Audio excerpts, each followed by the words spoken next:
अक्सर जब हम किसी युद्ध के बारे में सोचते हैं ना, तो हमारे दिमाग में सबसे पहले क्या आता है? बॉर्डर, कुछ टैंक और आमने सामने खड़े सैनिकों की तस्वीरें। हाँ, बिल्कुल। एक ऐसा मैदान जो किसी एक खास जमीन के टुकड़े तक सीमित हो। एग्जैक्टली। लेकिन जरा सोचिए, और ये बहुत डरावना विचार है, क्या हो जब युद्ध का मैदान कोई एक बॉर्डर ना होकर पूरी दुनिया का नक्शा ही बन जाए। हम्म और आज की स्थिति देखकर तो यही लग रहा है। सही कहा। आज के इस गहरे विश्लेषण में, जिसे हम डिकोड करने वाले हैं, हम एक ऐसे भू राजनीतिक भूकंप पर बात कर रहे हैं जिसने पूरी दुनिया की राजनीति और इकोनॉमी की नींव हिला दी है। बिल्कुल। ईरान और इजराइल का ये जो सीधा संघर्ष है 2026 का, ये कोई छोटी बात नहीं है। नहीं, बिल्कुल नहीं। हमारे सामने जो रिपोर्ट्स और दस्तावेजों का स्टैक पड़ा है ना, वो साफ बताता है कि ये तनाव सिर्फ मिडिल ईस्ट तक सीमित नहीं है। इसका असर रोजमर्रा की जिंदगी पर पड़ रहा है। हाँ, और दिलचस्प बात यह है कि ये कोई रातों रात हुआ विस्फोट नहीं है। ये दशकों से सुलग रही एक ऐसी आग थी जिसे दुनिया ने बहुत लंबे समय तक इग्नोर किया, और अब इसने एक ऐसे ज्वालामुखी का रूप ले लिया है जिसका लावा हर देश की इकोनॉमी तक पहुंच रहा है। मतलब सुनने वालों के लिए समझना बहुत जरूरी है कि हम यहाँ सिर्फ मिसाइलों की बात नहीं कर रहे हैं। हम इस बात को डिकोड करेंगे कि कैसे 40 साल पुरानी दुश्मनी अचानक एक सीधे युद्ध में बदल गई। राइट। और इसमें इस्तेमाल हो रही नई तकनीक क्या है, ड्रोन्स का रोल क्या है, और सबसे अहम बात, दुनिया भर में जो महंगाई का इतना बड़ा खतरा मंडरा रहा है वो क्यों है। बेसिकली इस पूरी स्थिति को गहराई से समझने के लिए हमें न्यूज़ हेडलाइन से थोड़ा नीचे उतरना होगा। बिल्कुल। हमें सिर्फ ये नहीं देखना है कि हमले कैसे हो रहे हैं, बल्कि ये समझना है कि इस बिसात पर मोहरे किस तरह बिछाए गए हैं।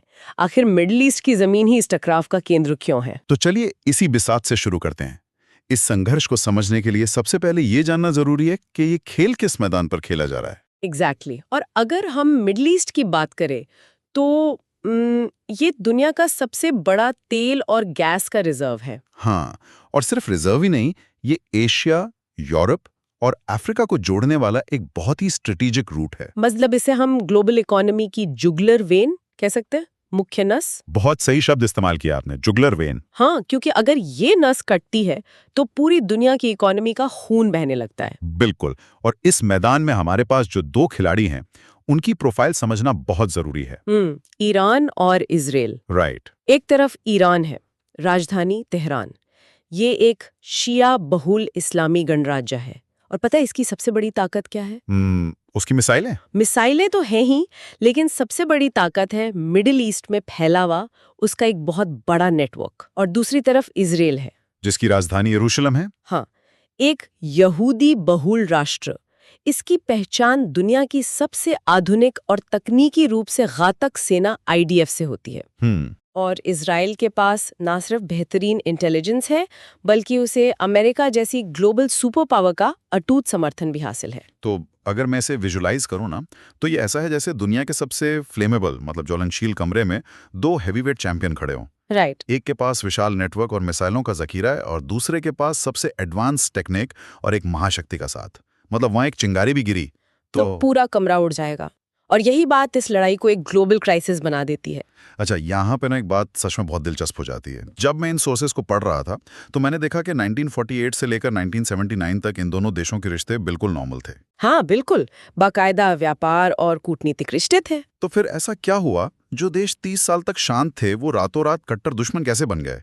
क्या ये सिर्फ विचारधारा का टकराव था या कोई बड़ा डर था? 1979 इस पूरी कहानी का बहुत बड़ा टर्निंग पॉइंट है। 1979? हाँ, क्योंकि इसी साल ईरान में इस्लामिक रेवोल्यूशन यानी इस्लामिक क्रांति हुई थी। ओह, अच्छा।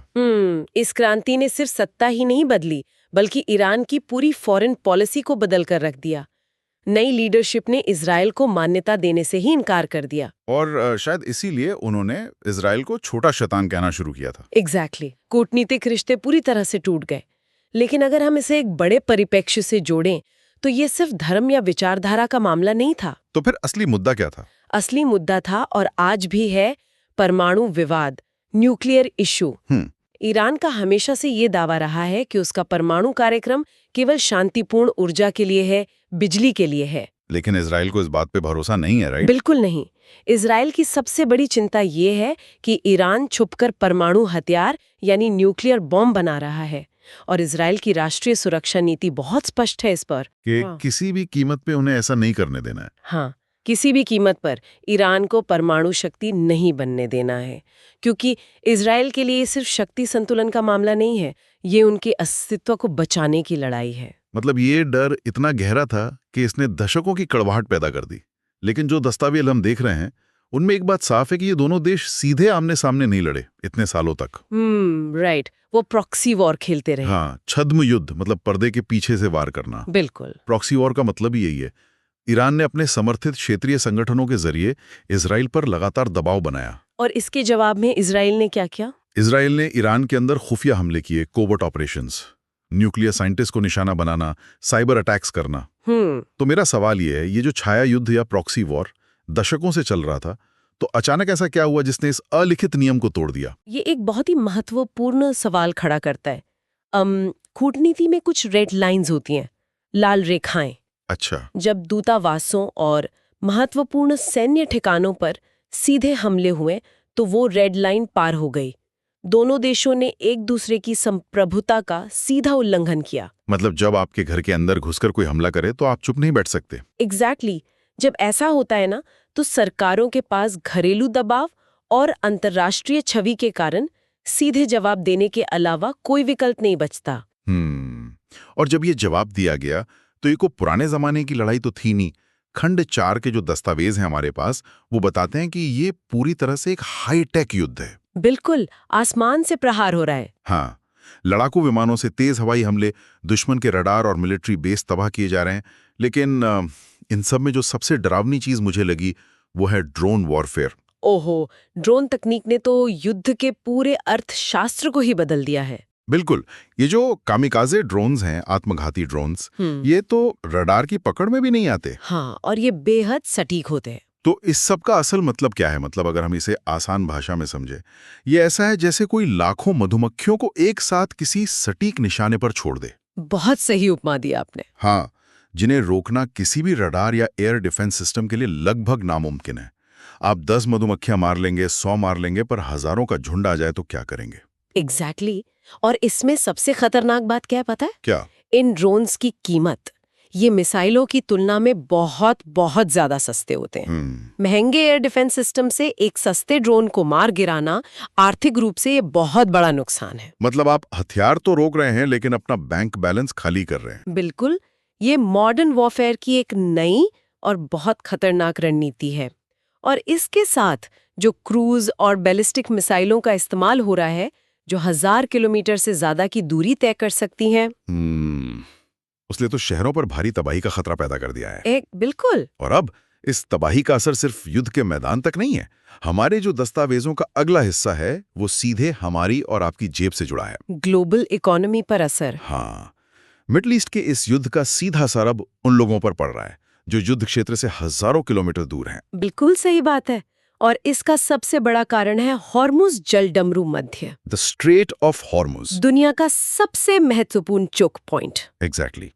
वैश्विक कच्चे तेल का 20% से अधिक हिस्सा यहीं से गुजरता है और ईरान ने इसे बंद करने की चेतावनी दे दी है। और जैसे ही ये चेतावनी आई, ग्लोबल तेल बाजार में उबाल आ गया। आना ही था। वैश्विक तेल आपूर्ति बाधित होने का डर बैठ गया है। बिल्कुल। कच्चे तेल की कीमतों में जो भारी उछाल आया है, उससे दुनिया भर में महंगाई बढ़ने की पूरी आशंका है। लाल सागर और खाड़ी के जो समुद्री मार्ग हैं, वो बुरी तरह प्रभावित हुए हैं। हाँ, ग्लोबल सप्लाई चेन में बहुत बड़ी रुकावट आ गई है। और माल ढुलाई का खर्च यानी फ्रेट कॉस्ट और समय दोनों बहुत बढ़ गए हैं। अब अगर हम इसे भारत के संदर्भ में देखें, भारत अपनी जरूरत का 80% से ज्यादा तेल आयात करता है। बिल्कुल। तो तेल आयात महंगा होने से देश में पेट्रोल डीजल की कीमतों में बढ़ोतरी तो तय है। और उसका सीधा असर भारत की इकोनॉमी और मुद्रास्फीति पर पड़ेगा। एग्जैक्टली। तो जो लोग सोच रहे हैं कि युद्ध तो बहुत दूर हो रहा है, हमारा इससे क्या लेना देना, उन्हें ये समझना चाहिए कि इस युद्ध का खर्च वो खुद अपनी जेब से चुका रहे हैं। बिल्कुल। महंगे पेट्रोल और राशन के रूप में। तो क्या हम कह सकते हैं कि आधुनिक दुनिया में हर युद्ध असल में एक वैश्विक आर्थिक युद्ध होता है? 100%। मतलब हमारी जो वैश्विक सप्लाई चेन है ना, वो बहुत ही नाजुक है। दुनिया की इकोनॉमी एक अदृश्य धागे से जुड़ी है जो हॉर्मुज जैसे चोक पॉइंट पर आकर बहुत कमजोर हो जाती है। और जब अर्थव्यवस्था दांव पर हो तो दुनिया चुप कैसे रह सकती है? बिल्कुल नहीं रह सकती। और यही हम ग्लोबल रिएक्शन में देख रहे हैं। हाँ, संयुक्त राष्ट्र और वैश्विक नेता गहरी चिंता जता रहे हैं। युद्ध विराम यानी सीज फायर की तत्काल अपील की जा रही है। क्योंकि सबसे बड़ा डर यही है कि कहीं ये तीसरे विश्व युद्ध का रूप न ले ले। राइट। और इसमें अमेरिका की भूमिका बहुत क्रिटिकल है। अमेरिका तो इजराइल का सबसे बड़ा रणनीतिक और सैन्य समर्थक है। हाँ, हम रिपोर्ट्स में देख रहे हैं कि अमेरिका लगातार सैन्य सहायता और हथियारों की आपूर्ति कर रहा है। और उन्होंने मिडल ईस्ट में अपने युद्धपोत भी तैनात कर दिए हैं। तो यहाँ मेरा एक सवाल है। जी बताइए। एक तरफ तो पूरी दुनिया, यहाँ तक कि अमेरिका और खाड़ी देश भी शांति की बात कर रहे हैं। लेकिन दूसरी तरफ हथियारों की आपूर्ति हो रही और युद्धपोत तैनात किए जा रहे हैं। क्या ये कूटनीतिक संतुलन बनाने की कोशिश असल में इस आग में घी डालने का काम नहीं कर रही है? देखिए, ये जो कूटनीति की उलझन है ना, ये बहुत पेचीदा है। अच्छा। हाँ, अमेरिका का तर्क है कि वो डेटरेंस बना रहे हैं, यानी दुश्मन को डरा कर रोक रहे हैं। और अगर हम खाड़ी देशों की बात करें तो वो कूटनीतिक संतुलन बनाने का प्रयास कर रहे हैं। उनके लिए ये एक टाइट रोप वॉक है, रस्सी पर चलने जैसा। मतलब उन्हें दोनों तरफ से बच के निकलना है। एग्जैक्टली। उनकी नीति इस युद्ध से अपने देशों और इकोनॉमी को दूर रखने की है। उन्हें ईरान के गुस्से से भी बचना है और पश्चिमी देशों के साथ अपने व्यापारिक रिश्ते भी कायम रखने हैं। बाप रे, ये तो सच में बहुत मुश्किल स्थिति है। बिल्कुल है। वो बस क्षेत्र में स्थिरता और शांति की मांग कर रहे हैं। तो मतलब आज की इस चर्चा को अगर हम समेटें तो ये साफ है कि 1979 की क्रांति से जो विचारधारा का विवाद शुरू हुआ था, हाँ, वो आज ड्रोन स्वॉर्म और बैलिस्टिक मिसाइलों तक पहुंच गया है। बिल्कुल। और ये सिर्फ दो देशों की लड़ाई नहीं रही, ये हॉर्मूज के रास्ते भारत समेत पूरी दुनिया की जेब पर भारी पड़ रही है। एग्जैक्टली।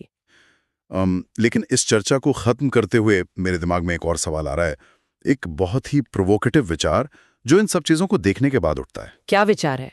देखो, हम आज लगातार हथियारों, मिसाइलों और आधुनिक तकनीक की बात कर रहे हैं। हाँ। लेकिन क्या भविष्य के युद्ध केवल इस बात से तय नहीं होंगे कि कौन दुनिया के इन चोक पॉइंट्स या व्यापारिक रास्तों को कंट्रोल करता है? ओहो, ये तो बहुत गहरा पॉइंट है ना?